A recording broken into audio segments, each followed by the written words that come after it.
Hi, welcome back to Human Frequency. This is Philip and I'm Rebecca, and we are your hosts on this podcast where we talk about life and, well, all things life and love and family and all things life, really, and the frequency that we're riding in this human space that we're in. So, welcome back. And before we get into our topic for the day today, we are going to recap what we did this week. So, Okay, do you want to sounds go good. ahead? This week, I had the pleasure of driving a Tesla Cybertruck for a day and a half.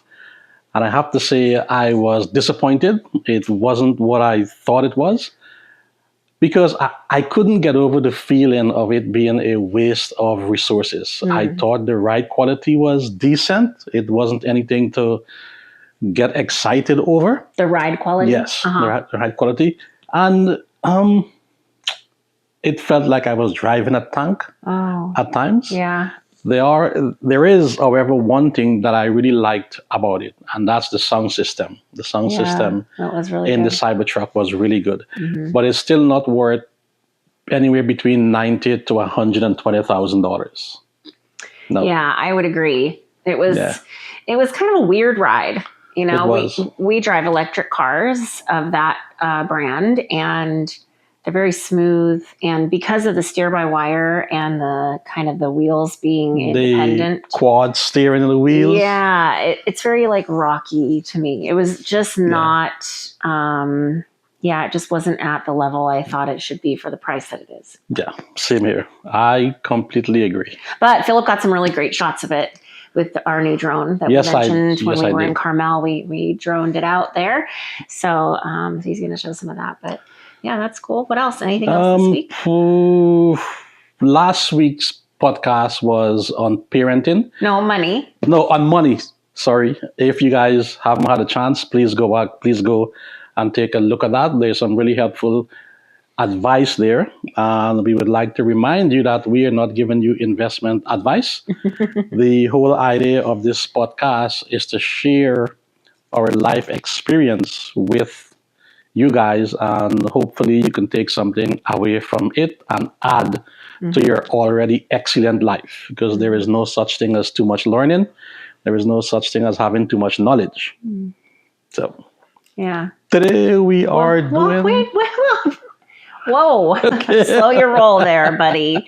So in addition to, we're still in the recap here. So because I didn't recap at all. Oh, you know? okay. But part of my recap has to do with last week's, because it has to do with Philip.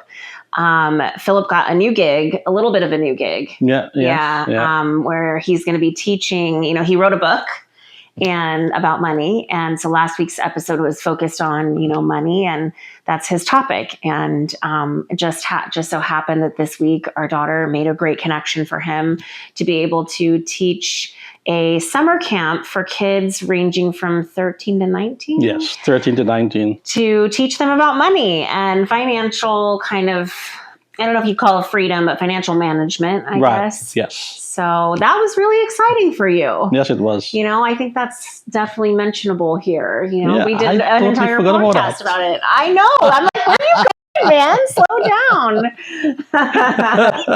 Totally worth mentioning, because he's been working really hard on his second book now, and he worked really hard on this one and has so much knowledge about money. And our last podcast was really great. If you haven't checked it out, please go check it out. And I just thought that was really cool that our daughter made that connection, and that you were able to get it, be able to do something really enriching like that. Yes, it was. But Rebecca is always talking about the book I wrote and what I did. Rebecca barely ever mentioned what she does. Oh, which is also very extraordinary, because it was born out of a need to heal herself, where she came up with some very fantastic products: the Good Rub, sugar scrubs, bath bombs, creams. But what I love about her product line is everything is naturally made. Everything is made with love. And I know that that's an overused cliche, but Rebecca really does and continue to enjoy making everything she does. And her overall goal continues to be to help people. Yeah.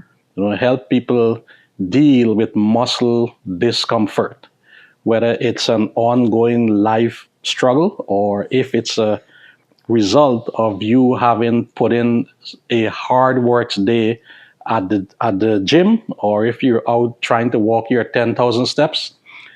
Her excellent manicure product made from the heart by her and her team will serve you well. It serves me well. I know I walk like 45 minutes to an hour, four times a week, and that stuff comes in handy to soar my muscle discomfort Aw, after doing such a joyful walk.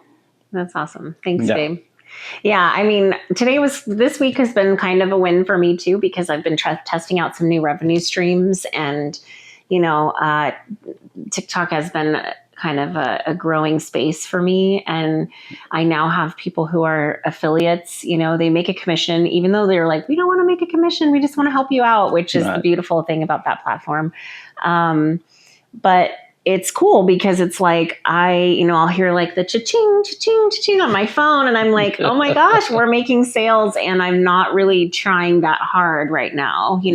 I'm trying hard to get our stuff out there and get the social media out there. But with regard to actually like being on a live selling a product in that very moment, I'm not doing it. Someone else is doing it. Yeah. And that's a pretty gratifying feeling, because I think these people actually like really like the products. Yes. They really love them and they talk about them. And even in the lives, I heard one of them say, like, let me know when you're going live so I can come learn more about what your products are about so I can sell them better, and that's just really cool. So I think all around we had a pretty good week this week. We celebrated my mom's birthday too on Friday, went to the casino. Yes, went to the casino, which we don't normally go. Actually, we never go. No.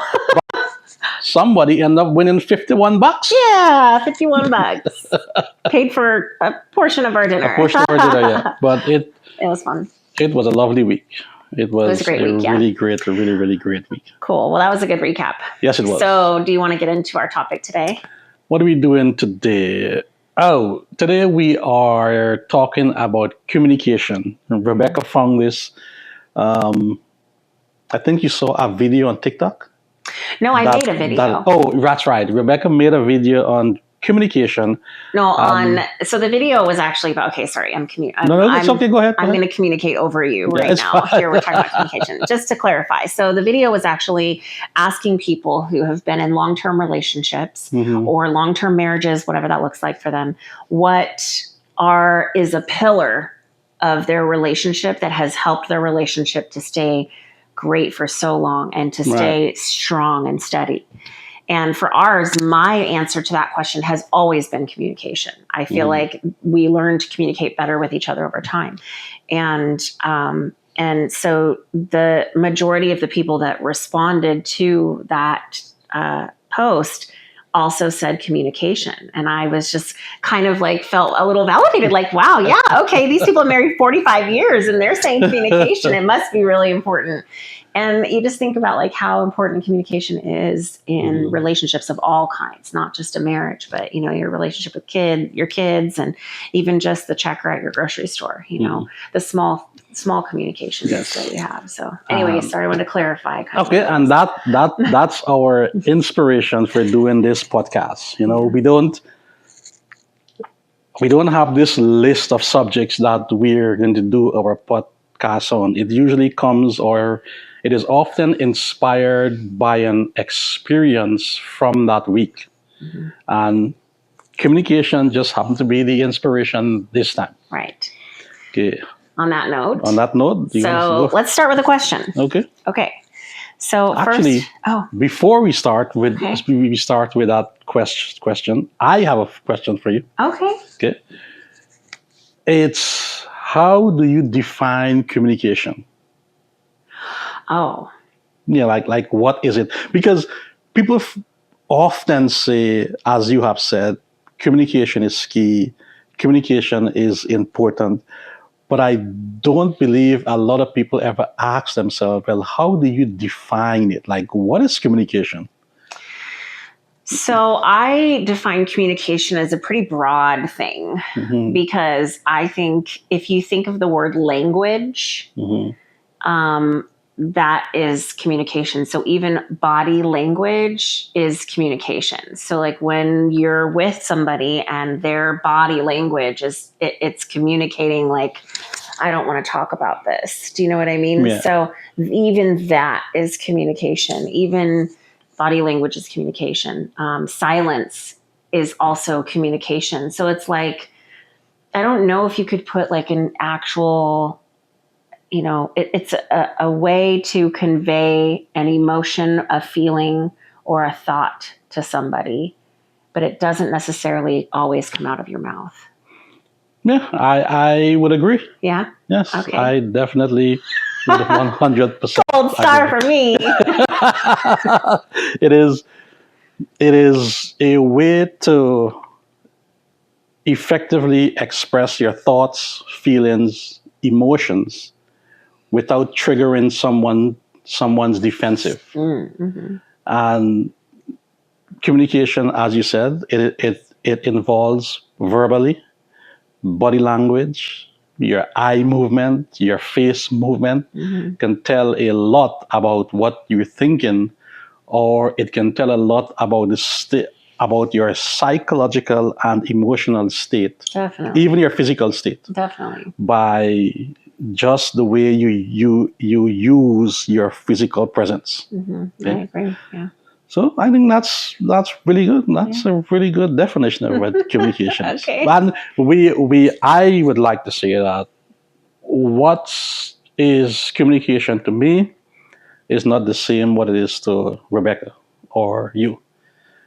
Each of us tend to define and interpret communication differently, and that sometimes is what leads us into conflict. Yeah. Yeah, it can definitely lead us into conflict if we're not. But I think that over the time of our relationship, our communication has changed. Like we have learned how each other communicates more and better, and Mhm. so with that, our approach to things are different than they might maybe used to be. Yeah. I can give an example. Even last week, we had kind of like a little. I don't know. It wasn't a bad feeling, but it was kind of this weird feeling in the morning before I left for work, and we were just kind of like we had a talk about something, and it was just kind of like not really left that great, and there was not a lot of communication around it, but there were some feelings and things like that. And I came home from work, and normally when I come home from work, because I think a lot about what I do when I come home and how I'm going to, what's the best reaction here. And a lot of times I come home, if I'm feeling hurt or sad or, whatever it might be, I'll just be quiet. Mhm. I just am the silent one. I'll just, stick to myself. But this time I just came home and like stood in front of you and like, hey, how's it going? How's your day? Yeah. Even that action is a form of communication. It is. And it worked out better for me than it ordinarily would have with my other reactions that I have. So when I say like learning, I mean like assessing like things and how they ended up before, maybe how long that conflict lasted and what did, and what could I have done differently. And this time it was like, okay, this actually worked out better because we were able to just have a more casual conversation. It wasn't such a big deal. You know what I mean? Yes. So I don't know if it felt different for you, but it Yeah, felt different for me. it felt different because I had some time to think about it also. I had some time to reflect on my initial response earlier that morning. What I wanted to say, what I should have said, and should I have done it or said it differently. So sometimes having that space gives you that time to reflect on the challenge, as opposed to always jumping in and answering the question or the concern when you're full of emotions. Yeah, and I've had to learn a lot about that too, because I'm a fixer.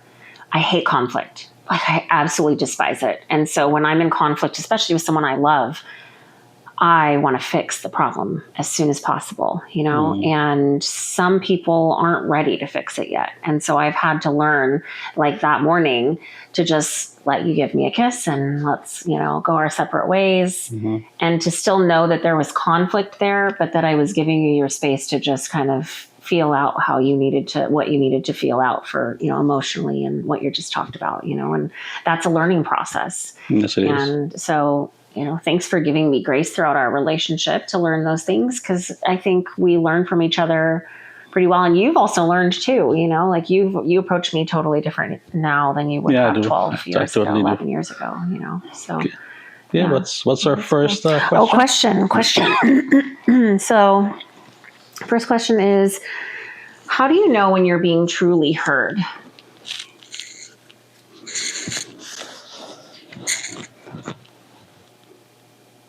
For me personally, when I can visually tell based on the person's body language that they are actively listening to what I'm saying.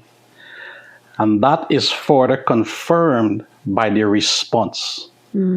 If the response is one that dismisses my concerns, or if it's one that indicates a lack of understanding about what I'm trying to get across, then I know that they're either don't understand me, they don't care about what I'm saying, or they just, or their mind is elsewhere, which is unfortunate. That when people think that way, and they don't think that they need to give the person that they're communicating with the time of day. And I'm sure you have noticed, I don't say that I'm talking or that I'm talking to someone. I always say I'm talking with someone, or I'm going to communicate with someone. Because in my mind, when I say I am talking or communicating to someone, it sounds like I'm being superior to that person, as if I'm talking down to them, as if I'm talking to them. When I say with, it feels like it's more of a two-way street. Yeah. It's a group effort. Right. This is an opportunity for both involved individuals to engage in a productive, mature interaction and find a solution that is beneficial to all in some small way. What about you? Yeah, I feel the same way when, somebody confirms. I think there's two things that I kind of can see in someone when they're not listening.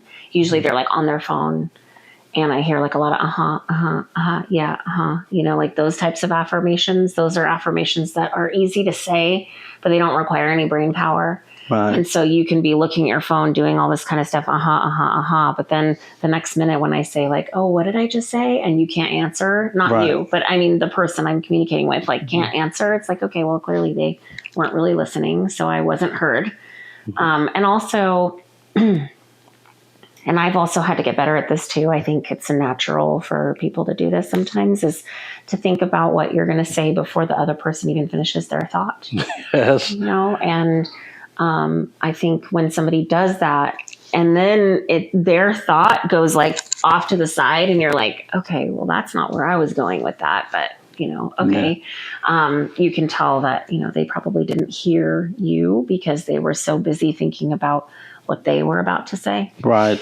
So as long as those two things aren't present, I feel exactly how you feel. Yeah. Like if they have, actively looking at me and giving me the affirmations that they're hearing me. And then even so much as to be able to, repeat, maybe not exactly, but like some of the things that I've said to bolster what they're going to say, just like, right. Yeah, I agree with what you said. And, blah, blah, blah. I think that's really important to give people those affirmations, because then it helps them to feel heard. Like, yeah, oh yeah, I feel that way too, and so, yeah. For me, whenever I'm communicating with someone, I immediately tell myself that I'm the least important person in this dynamic here. I'm not important. What is important is the person I am engaging with. This allows me to put 100% attention, focus on what that person is saying. And so often, people never really say what they really want to say.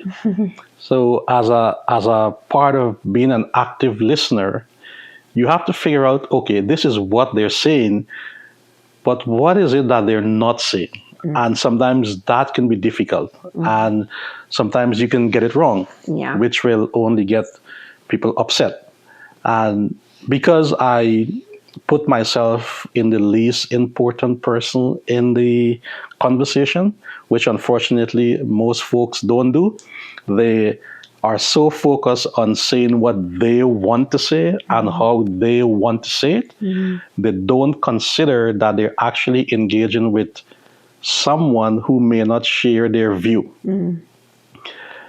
By doing that, I prevent the automatic triggering of their defenses. Yeah. Because the moment you indicate to someone that you have no care for what he or she is thinking or what they are about to say, you immediately trigger them to go into a defensive posture, psychologically, anyway.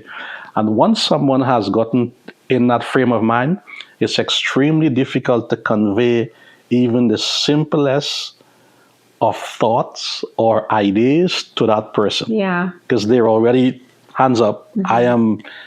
You're coming at me in such a violent verbal way. I need to defend myself. Yeah. And we make this mistake every single time. Like the worst thing a woman can say to a guy that make him put his defenses up is, we need to talk, or we have to talk about this, or I want to talk to you about something. We immediately go, oh shit, what did I do wrong? I'm in trouble. And you immediately go to that, I need to self-defense. What's a better way that someone could approach that, do you think? You would say, hey, I've been thinking about this for a while. And you think that's going to get a different response? It will, because the responsibility is on me. It's not on the other person. I'm letting them know this is my thoughts and I want your opinion. The reason why people get triggered when you tell them, hey, we have to talk, because you're making it about them. It feels as if you're about to accuse them of doing something. Yeah, I agree. Right. But if from the outset you make it about you, say, hey, I've been thinking about this. I would like to get your opinion of it. So what do you think? Or hey, I've been troubled by this. What do you think? See, it's me. It starts with me. Like there's something that's been on my mind that I want to talk about. Right. And what that does is it literally psychologically encourage the person you're about to communicate with to actually listen to you and pay attention, because you have effectively got them to think that they need to be empathetic to you. They need to be concerned about your cause. All of a sudden, they don't care about themselves anymore. That, I think, is a very effective communication. Yeah, that technique sounds like it would be very effective. that people need to understand. And I would add, what is also effective is to first try to understand and learn before you judge. Before you tell someone what you're thinking about a circumstances or a situation, it's better to first understand why that person think or feel the way they do. I've come to appreciate that every time someone takes a particular stance for or against something, is because he or she had a very traumatic experience that framed the way they deal with a like or a common occurrence. Okay? Even when I'm flying now, some of the guys, the young guy that I fly with, sometimes he has this thing about fuel, like we gotta have enough fuel. And when I first start flying with him, this is way too much fuel. Why are we carrying so much fuel? But I didn't say anything. I later came to understand that he has had some close calls with fuel issues. And you go, oh, that's why there is this thing about fuel. No one ever develops a way of thinking or about feeling about something unless they've had a very traumatic experience Or very good experience. Or, to be on the or very good opposite end, too. experience. Yeah, I yes. hear what you're saying. Yes. And that dictates how they communicate with you. So I always try to understand first before I render my own opinion. If you render If my own opinion. Yes. Let's keep it real here, because you might not get one. Yeah, I might not say anything at all. I may just sit Like I there said, and silence observe. is also communication. Yep, very It is. silent. And I think I made a TikTok video this week, and I said the loudest person in the room is not the smartest one. It's the quietest ones. And that's because the person that's quiet is listening and paying attention. And that often gets missed as being a very effective way to communicate. Listening. When most folks talk about communication, I need to talk this, that. But it's not, actually, it's probably about only 5% talking. The other 95% is listening and visual and body language observations. That I think is an effective way to communicate well. Yeah, very good. You want to move on? Yes, we can move on. Okay. What is your communication style in conflict, and has it changed over time? I kind of already touched on mine with this. So yes. what about you? It depends. In my mind, the way I communicate with you, it's not the same way I communicate with my coworker. In conflict? Yes. Yeah. It's not the same way I communicate with our kids. Yeah. It's not the same way I communicate with your parents, and it's not the same way I communicate with my sisters. That's the first thing. And the second thing is, I ask myself, what do I want to get out of this? Specifically, how do I want this to end? And because of those two things, it dictates how I approach it. Really? Even if I don't think that I've been wronged in a significant way, I am most likely to take a softer approach. In other words, I'm not going to yell. I'm not going to get emotionally involved in it. I'm just going to take a really soft approach and try to get it taken care of to where we can come to an amicable conclusion, whether we disagree or we disagree. And we disagree. Yeah, well, hopefully we might agree sometime. Yes. And if it's a situation where I felt like I've been slighted, really bad, then I start yelling. And I don't care about the outcome, because I've been so hurt and done so wrong that I felt disrespected. And it's that lack of respect that person has shown towards me that angers me. Has that anger that you feel when you're disrespected or when you feel like you've been done wrong, has that ever gotten in the way of portraying or communicating the message you wanted to communicate? Yes, when I get angry, I get very emotional and I stutter, and I get like my eyes get red. It's just bad. No. It gets it gets really bad, and yes, it does get in the way.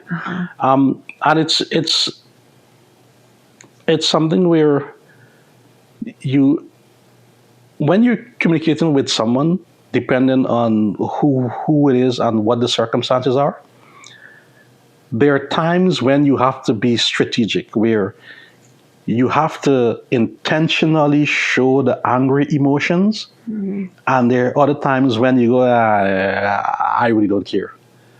You know? So sometimes my anger is strategic because this is what I want you to know. I don't want you to have a misrepresentation or a misunderstanding of how I'm feeling and what I want to say. So I'm going to say it in the harshest, most disturbing way possible. I'm not laughing at you. I'm just feeling like, are you giving me all your secrets now? Because now I'm like, oh, now I'm learning some other things. When he yells at me, he's really mad. It's strategic. Not all emotion. You know, No, I'm just like, because this is the outcome that I'm looking for. yeah, I hear you. You know, and if I it, think if it most of doesn't what you matter, do is then strategic.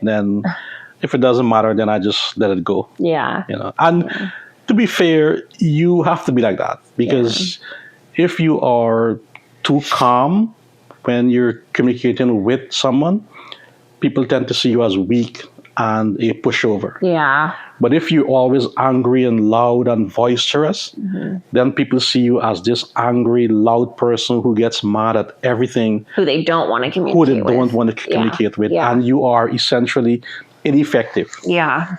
So having a circumstantial based strategy to deal with how you communicate when you have been slighted works best. I think, as opposed to taking that sledgehammer approach. You take a situational based scalpel approach to it. Very good. What about you? Has that? Well, I'm not done. Has that Okay. has that changed over the years? Like from the time you were younger, let's say, in your 20s when you first got married and stuff like that. Has your approach to that type of communication changed? Oh yeah, I'm sure it has changed. Yeah. The more I have grown physically and psychologically, the more I've experienced, Yeah. that has changed. But well, I don't want to say change. It has improved Right. to where I am a better communicator now than I was when I was younger. Well, that's a change. I mean, I think it's kind of like what we talked about the other day, where it's like different people and circumstances can bring out different sides of you. So Yes. the way you communicate with me, you may not have communicated with your last partner, or, the way you communicate with one kid, you probably don't communicate with the other one like that. They're different people. They Yes. take a different type of communication. Some people need you to be a little bit more straight and to the point and like, hey, this is what it is. And some people need you to kind of be a little more gentle, because there's a chance that they could walk away from you feeling like they Really want to hurt. end their life. I Yes. mean, really, like, you just never know. And I think one of the things that I have always done since I was younger, and I don't know if this is because of growing up where I did in Truckee, or if it's like, it could be a culmination of all of these things. But like, I also, when I first got some of my first jobs were in customer service, and one of them was with Long's Drugstore. It was, Wow, that's a dinosaur drugstore, right? well, except for when we went to When we Hawaii. went to Hawaii, we that. saw Well, one, it yeah. was so exciting. And I loved working at that job. And one of the things that was really important there was customer service. And it gave me like this, from a pretty young age, it gave me like this feeling of, how important the people that you come across are, and how important your interaction with them is, and how it can impact their day. Because everybody has a story. Everybody has stuff going on in their life. And that person that you come in contact with could be having the worst day of their life. They could be in their minds actually thinking about going home and ending their life because their life is so miserable for whatever reason it might be. And from a younger age, I kind of realized that. And it's why in my first marriage, my ex would get really angry at me actually for communicating like that with people. Because, when we go to the grocery store, Yes. I call people by their name with their name tag. Like, how are you doing today? Are you having a good day? Are you almost out of here? Because that one interaction could change the entire course of the energy of Yeah. their day and their life And potentially. I've seen that. I've seen that when you tell someone, "How was your day? When is your shift coming to an end?" You address them by their name. They just lit up. Like we went to the wedding in Mexico, and we were leaving. Our waitress, she's there and she's helping us out. There's probably like 6 of us around this table. But every time she came around to the both of us, we intentionally told her thank you every single time. Yeah. And when we were leaving, I was taken aback. She hugged the both of us and kissed us on the cheek. Yeah. The point is, seemingly insignificant small interaction when you are physically or verbally communicating with someone, like Rebecca has said, do make a huge difference in their life because they feel seen, they feel heard, they feel wanted, and they feel appreciated. And that should be the goal when you're communicating overall, Yeah. to make someone feel good about themselves. Yeah. And like walking away from a communication with you, like an interaction with you, feeling better than they did the moment that you interacted with them. Yeah. Do you know what I mean? And sometimes it's just acknowledgement. Sometimes people just want to be acknowledged, or complimented. Like I notice I compliment people a lot, not just women either. Like if I see some guy's shoes and I'm like, oh yeah, I really like those shoes, and it could be just about something they're wearing. It could be about, them physically. It could be anything. It could be, anything. But it lifts people's spirits, and I think selfishly it lifts my spirit too. So that's probably why it all started and why I started doing it from a younger age, is because it made me feel good to make them feel good, Right. and to acknowledge them. And, you'd be surprised some of the conversations you get into people when you ask them like, oh, how's your day going? Or did you just get here? Or when do you get off work? And that kind of stuff. And a lot of times I hear people say, thank you so much for asking. People don't ask me that. Yeah. And that makes me so sad. Sorry, my mic. That makes me so sad to hear that, I want people. It's still off. Oh, it's still off. I want people to feel that from other people. And it makes me so sad that people go through their daily lives and don't acknowledge others, being on the phone when you're in a line at the grocery store, sometimes you can't help it. Sometimes you really can't. And you're on hold with, your doctor's office or whatever. Right. Sometimes you can't help it. But if you're on the phone with a friend, just put the phone down for a minute and acknowledge the people helping you, I don't know. I guess it's just like a courtesy that you just give to or that I choose to give to other human beings. And that part of communication is just so important to me. And I believe where the fault is in that way is that most people don't see that as communication. Whenever, at least I've noticed this, when someone is talking about communication, it's usually done in a very narrow scope. It's almost always connected to a romantic or a physical relationship of some kind. And communication is so much more than that. It is, as I've stated earlier, it's the way I communicate or we communicate with the kids, with the people at the grocery store, with the co-worker, with our friends, and between us. Communication cannot be limited to the physical romantic relationship. We have to expand our understanding of it. And we don't do that. We literally don't do that. We don't do that. Well, not you and I. No, I know. But most folks out there don't do that. Yeah. Communication needs to be fluid. It needs to go beyond the relationship phase, and people need to recognize the broader scope of it, as opposed to just saying, "Oh yeah, my wife and I have great communication," or "My girlfriend and I have great communication," or "My boyfriend is so annoying me, he doesn't really communicate," or something like that. Well, it's more than that. It It's is much more than that. And it even starts at just a simple hello sometimes. Like thinking back to when we were in Carmel a few weeks ago, we had started our hike at the same time as some other groups. And one of the other groups was like a group of probably 20-something-year-old kids. Really? And I thought they were like teenagers or something like that. I think they were probably in their early 20s, is my guess. I mean, maybe some late teens, but I would say early 20s. And I actually read the situation wrong at first because they were taking a group photo and they were doing there was probably 8 of them and they were doing like a group photo, like a selfie. And I thought, well, I'm happy to take your photo so all of you guys can be in it comfortably, So I took their photo and they were really grateful for it, right?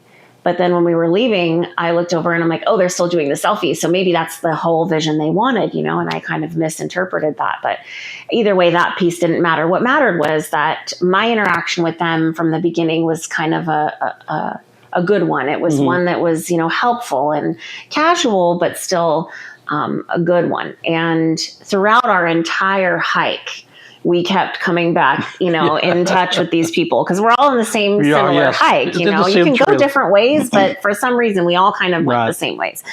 And as we went through our hike, it became kind of a joke with them, these younger kids like, oh, you guys are following us. And, you just decided to come this way because we came this way. And, and that is communication, but in just like the simplest form with people we will never see again, but it was still so enjoyable. And I think that when people think of communication, oftentimes they think of it in a negative headspace, or a negative space where it's like, we have to communicate about this, and communication sounds like very operational and corporate, like let's communicate about it. But it's really just how we interact with each other. And those interactions can be so good if we make them good, So I don't know. So here's my question for you. How, in your opinion, has technology affected the way we communicate or affected the effectiveness of how we communicate? That's really funny because the last question on the list had to do with, do you prefer to communicate via text or in person? Oh, really? Yeah, no idea, but that's what it was. So I actually think that technology has helped us and hurt us in the communication space. It's helped us with ease of use and quickness in response. And every day, do you need something at the store? No, I don't. Instead of picking up the phone and calling and saying, having a whole conversation about it, it's a quick little, message back and forth. Same with email. It's like you can get a bunch of information down into an email that somebody physically needs in front of them, attachments, all that kind of stuff. So it's great in that sense. But when you're talking about things that deal with emotions and feelings and, all of that, I think it's hurt us because in a text message or an email, you can never hear the sound. You can never hear the tone in someone's voice. You can't hear the fluctuation in that tone. You can't hear the emotion and feel the emotion. And so I think it's created more conflict than anything ever before in the communication space, texting and emailing about personal real life issues. Because even on social media, it's like you can say one thing and then you realize like, wow, 50% of people actually thought I was saying this and the other 50% thought I was saying this only because of the tone. And that's actually where grammar, it comes in, because if you don't use commas, your sentence could look totally different and the way you're saying something could sound totally different. Pauses and those types of things are so important when we talk and we're trying to convey a message. So it's hurt us and it's benefited us, So that would be what do you think? It more hurt us. I believe it's done more damage than it has helped. I agree. Because people can be what they call them, keyboard warriors. Yeah. They can say something online, just like you said, and distance themselves from it Yeah. and say, "Oh, I was just saying that. I really don't mean that." Mm-hmm. In-person communication has an emotional element to it that email and text messages don't have. Even phone calls, just by the sound of someone's voice, Yeah. just by their chosen words, you can tell whether they're sad, happy, or just full of joy, or if they're listening or they're distant somewhere. I'm of the personal view that it's done more harm Yeah. than good. Yeah. It has separated us. It has made us into emotionally struggling communication creatures. We don't communicate with each other as effectively as we used to. Yeah, I think it's a certain generational space that is worse off in that than probably we are, because we still remember the days when there wasn't text messaging. So we know the importance of a phone call. We know the importance of an in-person chat.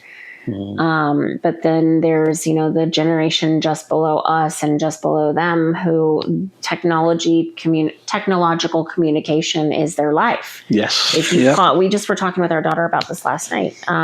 If you call, let's say, that generation, they're likely to get upset with you for calling, like you should have texted. But what I'm seeing happening, and this is what I was telling her last night, and she confirmed it for me. I was surprised that she actually agreed. Is that the younger generations, like 20 and under, maybe 25 and under, are really starting to want that communication back. They're stopping. They're kind of like, yeah, texting is all right and everything, but I'm just going to pick up the phone, and they want to hear the voice. They want to interact in that way. They don't want to text as much or email as much, and I don't know why that is. They're for a young generation. Yeah, it's like, how are they figuring that out? I suspect it's because it is unnatural for us to be separated like that. Human beings love to be, whether we like the person or not, we love to be in close communication of a fellow human being. Yeah. And millenniums and especially lost that. Yeah, they did. Where everything was a text message, there was no phone call, it was an email. And Gen Z, is going like, that was great. That was yesterday. That was old. I want to do that phone call. I want to do that in-person communication. Yeah. And it is evident in the dating world now. Yeah. It's really hard. You hear both men and women in Gen Z complain about this, how difficult it is to find someone, to go on a date with someone and have a genuine, productive, mature conversation. Yeah. The art of speaking has been lost. Yeah. It's as if Gen Z has to relearn something that was once intrinsic to human being, which sucks. It does suck. Because all they do is text, and now they're like, okay, I actually want to talk to someone. Yeah. And they don't know how to do that. Yeah. But like you said, fortunately, they're beginning to come around and say, okay, I really want to engage with someone on a verbal level and not just via text messaging. Yeah, and I think it is something that they don't know how to do, because I've heard both of our older two daughters say that it's the depth.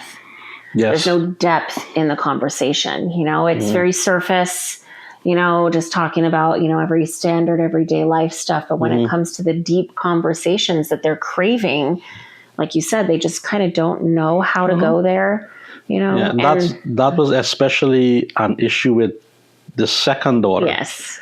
She talked about it a lot. Often complain. She said, I am so frustrated I hang out with my friends, and they only want to talk about all the superficial surface, da da da da da. And she's like, no, I want to go deeper. Yes. I would like to go deeper. Yeah. And we have had conversations with her, and she can go deep. She can definitely, go she's very philosophical. really, really deep. Really like Socrates, ancient Greek philosophy type stuff. I would be having a conversation with her, and I would pull back and be like, how do you know that? Like, where did that come from? Yeah. The depth of wisdom is amazing.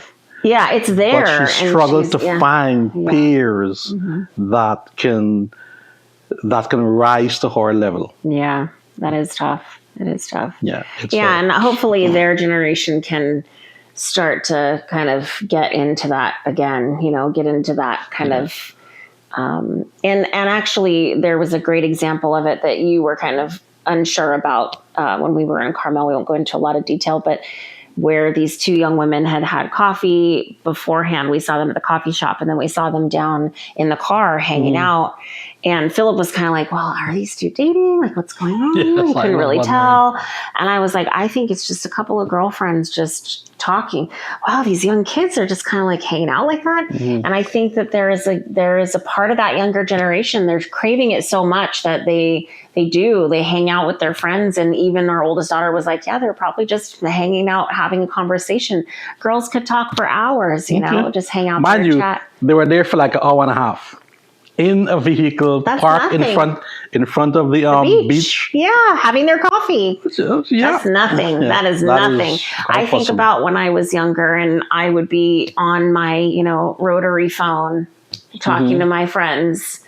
And it could be hours. And we didn't even have to be talking about anything important. It was just the fun of conversation, and enjoying each other's company. That thought of yours inspired a question. Okay. How different is it the way a guy communicates from that of a woman? Oh, well, guys typically, this is a generalization without trying to be, but guys typically are very practical and kind of straightforward, and they just say what they want to say, and it's just their lack of, or void of most emotion. And like I said, that's kind of a generalization because I doubt that's all guys, right? But like for the most part, pretty straightforward, to the point. And women are more emotional usually when they communicate. They like to, like me, I like to give examples of things when I communicate and say, give an example of what I'm talking about kind of thing. And maybe that's a little bit more emotional. I don't know. We speak more with our emotions, I think. Okay. Why? What do you think is the main difference? That's it. Guys are very straightforward, very practical. Yeah. But we are also, these days, considerate of, not these days, we have always been considerate of the woman we're in a relationship with feelings. And that's just communication when you are in a romantic, physical, loving marriage relationship, boyfriend, girlfriend type of thing. Okay. So we would just be concerned about not saying the wrong thing or not saying something that will hurt you. So we are concerned about that. But outside of that, if it's just two guys hanging out, you're hanging out with a coworker, it's all out there. Straight to the point. Just straight to the point. Even in cases where the coworker is a female, you hold back a bit. You don't want to be that direct and that harsh.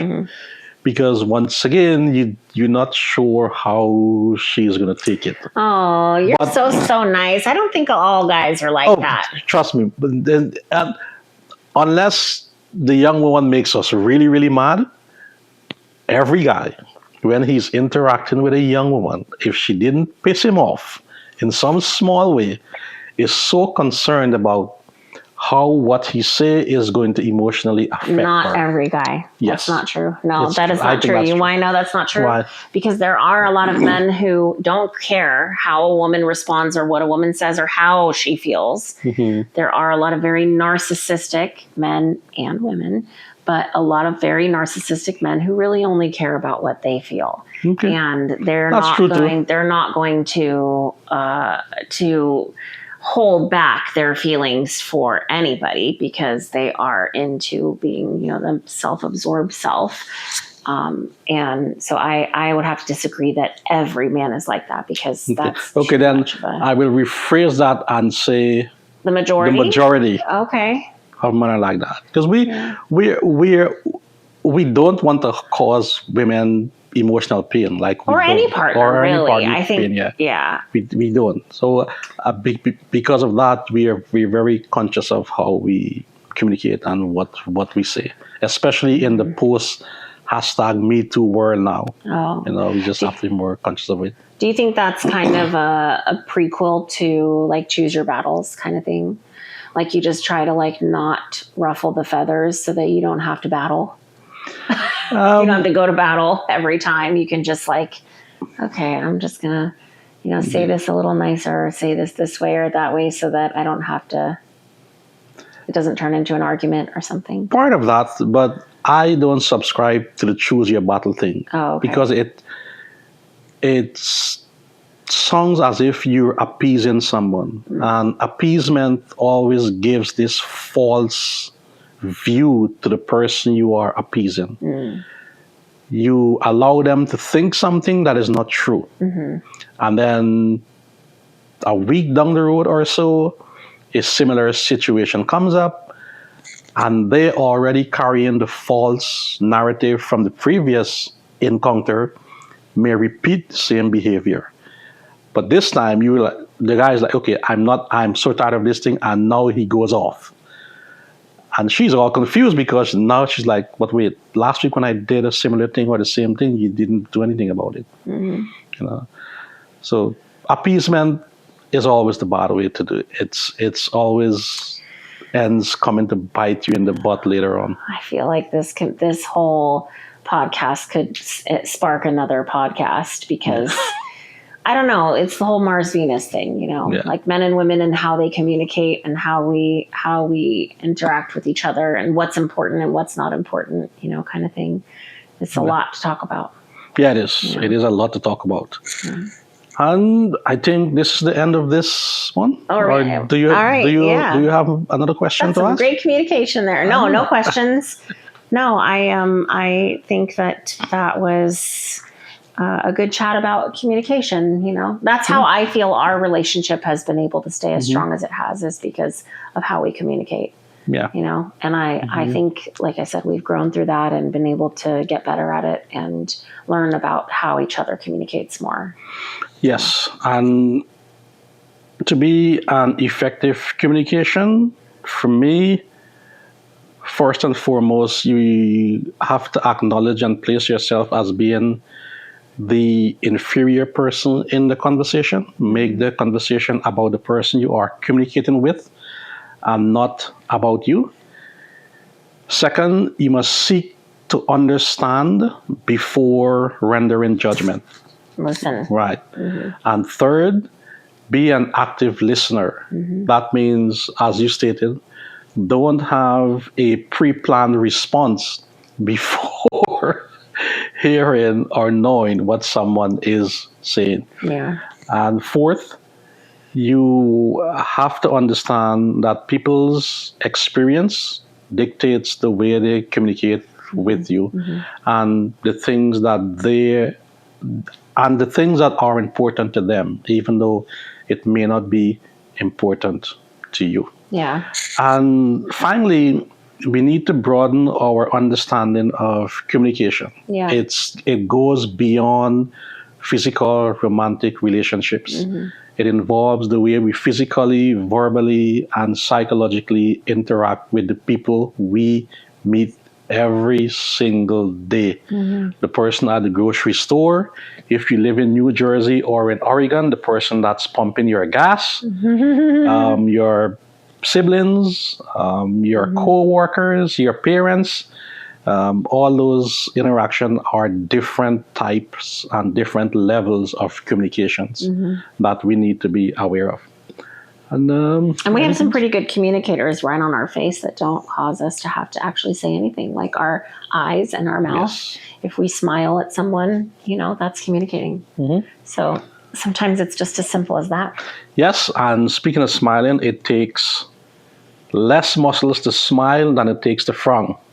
So whenever you think you're going to be bad, or even if you don't want to talk to someone, communicate with a genuine smile. Yeah. Yeah, it's always nice to do. That's it. That's it. So, as per usual, we will put in the description kind of a little description of what we talked about today, including our links to our other businesses and other ventures that we have started. And we would appreciate it if you would give us a like and a comment if you're open to it. What do you think about communication? What are your struggles with communication, or what have you learned about communication throughout your life that is important? Do you think it's actually that important in keeping a strong relationship? Maybe a subscribe to would be nice. Yeah. Yeah. Yeah, don't forget to subscribe and share. Yeah, because next week we'll be back with another episode. We're posting every week on Sundays, and we would love it if you guys also let us know if you have any other topics that you want to talk about. Like we said, most of our topics just kind of come through what experience we had throughout the week, but we're always open to suggestions too. So yeah. On that note, thank you so much for joining us on Human Frequency, and we will see you the next time. See you next time. Peace.